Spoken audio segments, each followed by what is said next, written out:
Actually, yung flight time nito is around, nakalagay papers is 25 minutes, pero actually, pinapalipad ko lang siya as around 18 minutes to 15 minutes. Bakit? For battery. Kasi, itong battery, habang tumatagal siya, umiinit. Pag umiinit, ano yung thermal?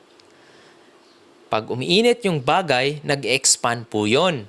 Kaya, yun yung tinatawag na bloating. So, yun. Hindi mo talaga maiwasan na mag-bloat yung battery, especially pag mainit yung pinapaliparan mo. Kasi, itong batteries na to is, ano siya, mainit tapos nag-expand yan eh. Nakapatong lang yan. Tapos maliit lang yung lock nyo. Kaya yun yung kadalasan mag-drone crash kasi pag nag-bloat yung battery, bubuka yung battery, mag-eject to. Eto, wala ng power, so fully dead.